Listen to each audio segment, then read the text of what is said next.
Hey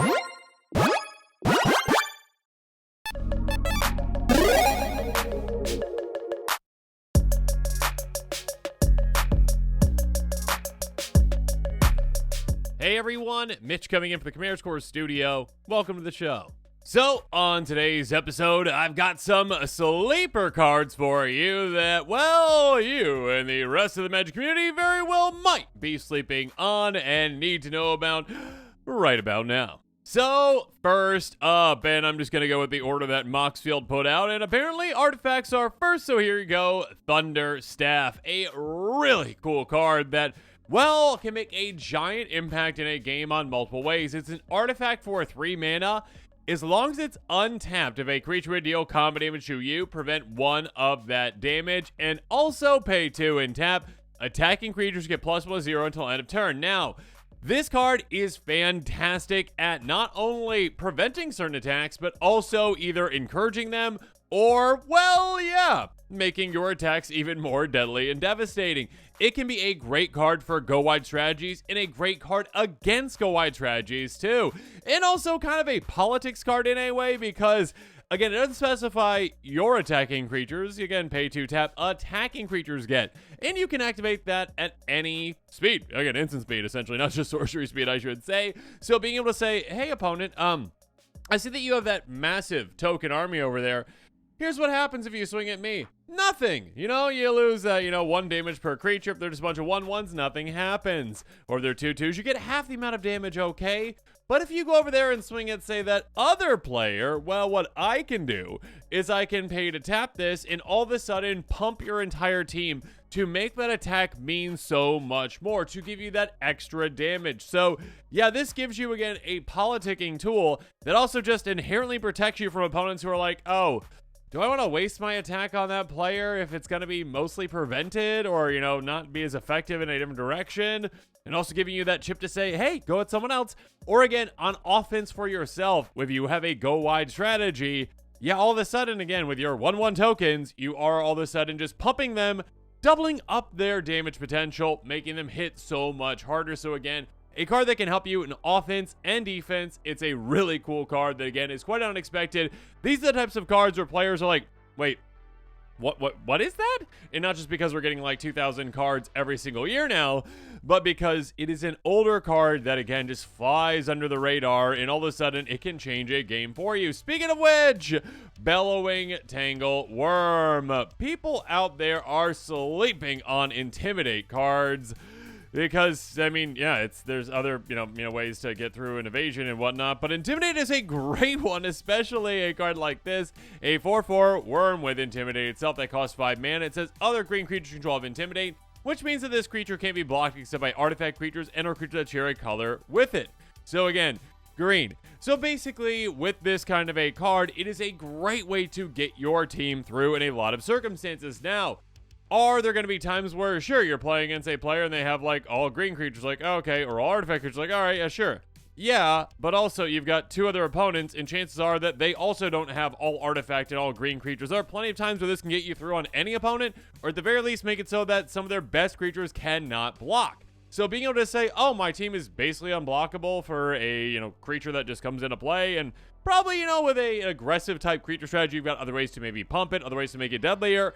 Yeah, Bellowing Tangle Worm is a great card to get your creatures through in a pinch. Speaking of which, well, stand or fall.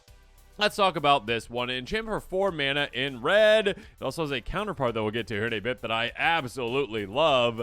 It says, at the beginning of your combat phase, separate all creatures defending player controls into 2 face-up piles. Only creatures in the pile that player's choice may block this turn. It's been errated because, yeah, this is obviously made when it wasn't like, we're taking into account, like, multiplayer formats. This is basically like you separate all opponents' creatures into 2 piles. So, you say essentially, hey, half of your creatures can't block. That is absolutely amazing. It's not even half sometimes. Sometimes it's like, that one creature really scares me and I don't want to swing into it, so I'll put that one in its own pile and the rest of your creatures can block. Sure.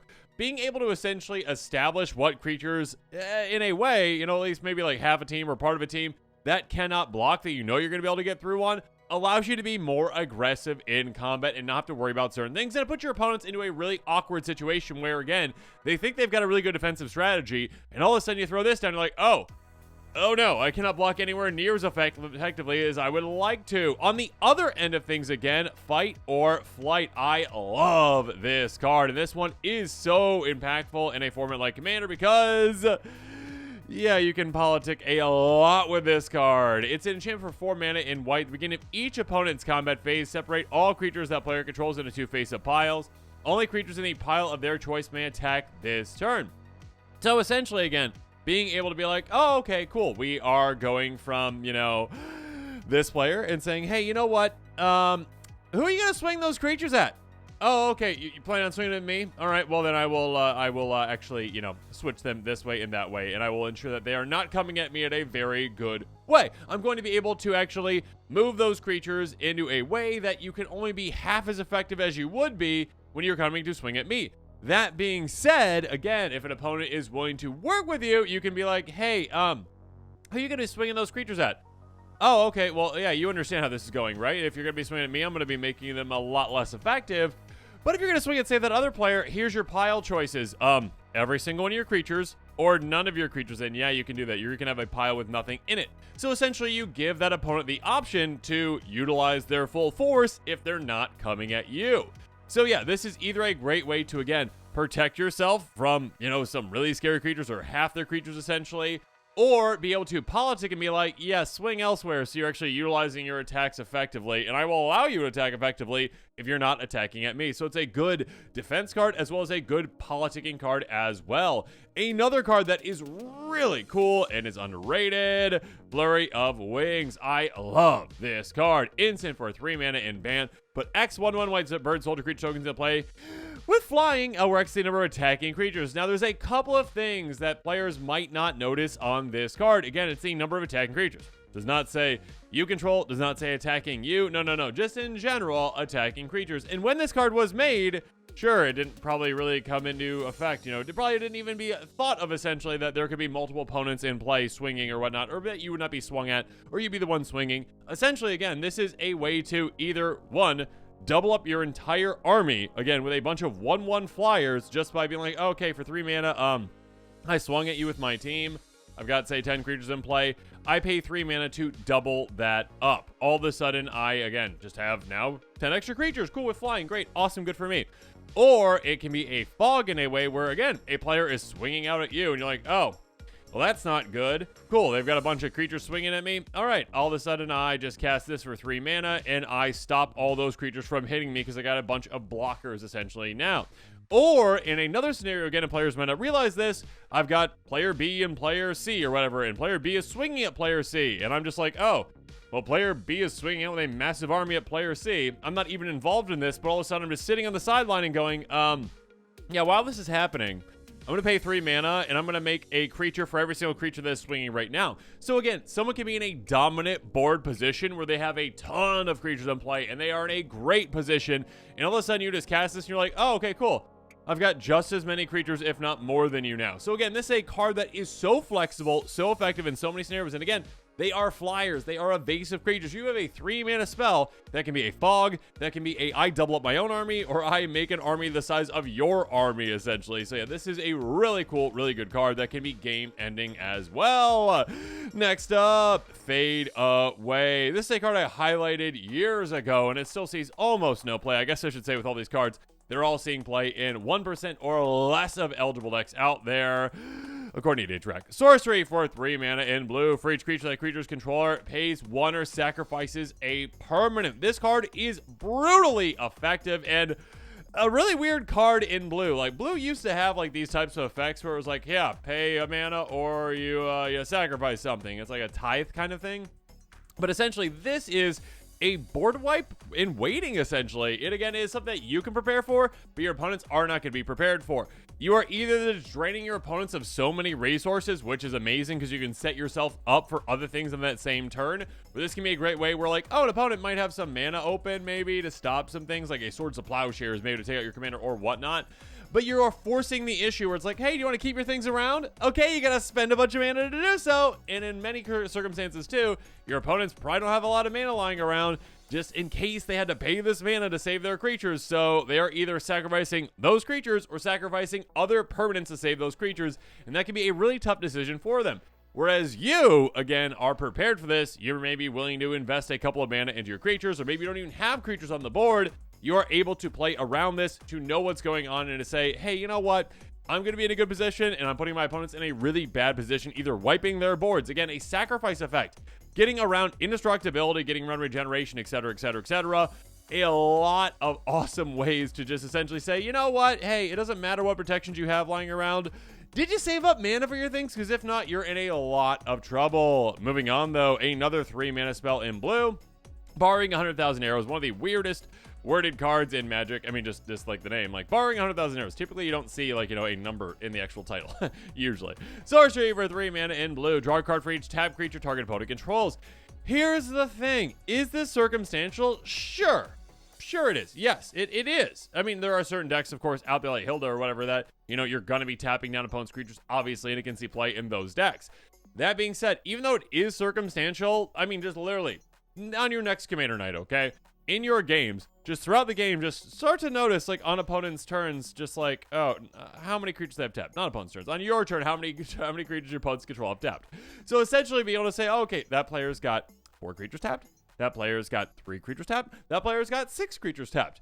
Yeah, typically the later the game goes, the more valuable this card gets because players are swinging out each other, or again, if they got a bunch of mana orcs, they're tapping them essentially, and you're now saying, oh, okay, cool. I'm paying just 3 mana to draw most likely, like at the very least 3 cards and potentially like 10 plus. Like I have drawn way more than 10 with this card in certain decks, and this is a card that, again, well, I will let you know, actually has a counterpart that is the exact same thing. Theft of Dreams. Again, somehow sees less play than Borrowing 10,000 Arrows. I don't know why certain cards. Again, this is literally the exact same card. Search for 3 mana blue. For each tab creature opponent controls, draw a card. Yeah, literally the exact same card, essentially. But again, this one sees less play. I don't know why. It's the exact same card. But yes, again, for all the reasons I just listed, this is a card that can draw you an absurd amount of cards in a single turn for not very much mana. Next up, speaking of not much mana for the effect, and one that can be great, and I kind of talked about another reason earlier, but Hallowed Burial. A source for 5 mana in white ball creatures on the bottom of their owner's libraries. This is a great board wipe. This is a fantastic board wipe because, well, think about, okay, all those buddies that you might have, or those players at LGS that have those types of decks out there that are like aristocrat style strategies, or just ones that care about death or cares about their graveyard. This is a big, just like, hey, you know what? Let's not have that. All of a sudden, instead of actually being able to maybe get those creatures back out of your graveyard, maybe get those death triggers, oh, my Blood Artist effects. Okay, I'm draining everyone. I'm getting all these card draw from my Midnight Reaper, all these things. All of a sudden, you're saying, no, let's not do any of that. We're going to put all the creatures on the bottom of their own libraries, which is basically the same thing as exiling them in some ways. Like, unless you're playing against a Grenzo deck, a Grenzo Dungeon Warrior deck, like most decks out there, the bottom of the library is basically just, it's gone forever. You will never see that card again for the rest of the game.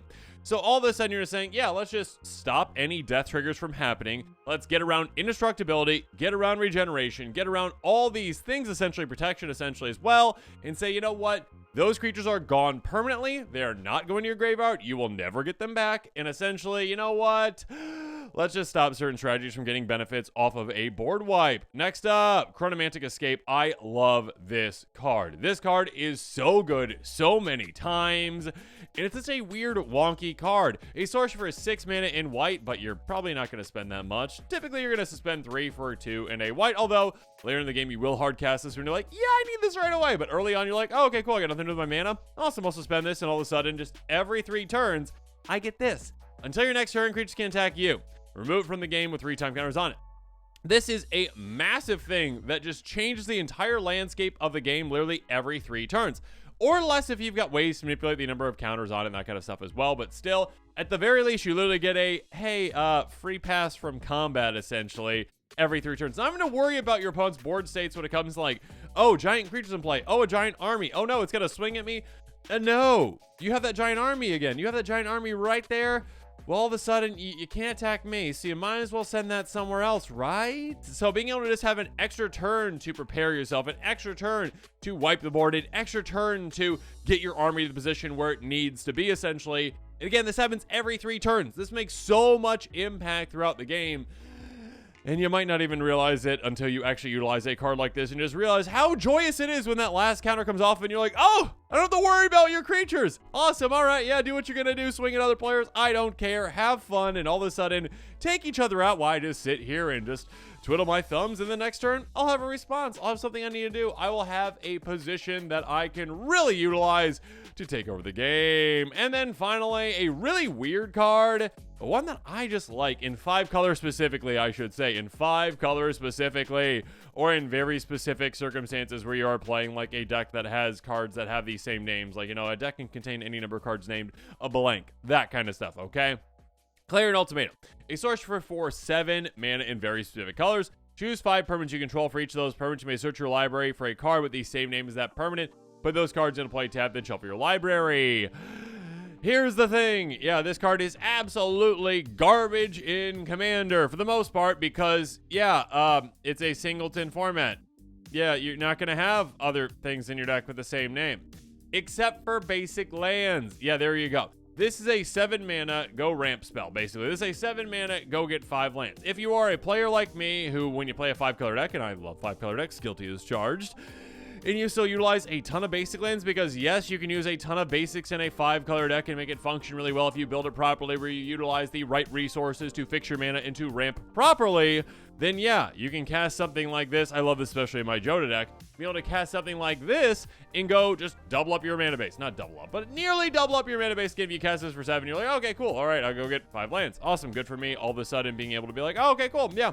I get my 5 lands. Now I get 5 more lands. And in Joda, that's amazing. You're like, okay, cool. That is another free giant spell for me with Joda's effect of being able to pay Wooburg for any spell you have. So yeah, I guess with 5 mana, you could use this with Joda specifically. Again, not for every single type of deck out there. There are plenty of decks out there where this would do absolutely nothing for you. But again, keeping in mind that, yes, basics are a card that you can have multiple of in your deck. So all of a sudden, you'll take advantage of that and utilize this as an amazing ramp spell. Or yes, for those decks out there like, hey, a deck can contain any number of blank. Sure, that as well. And with that, this episode is coming to a close. As always, comment below with your thoughts on it. And of course, as always, thanks again and have a good one.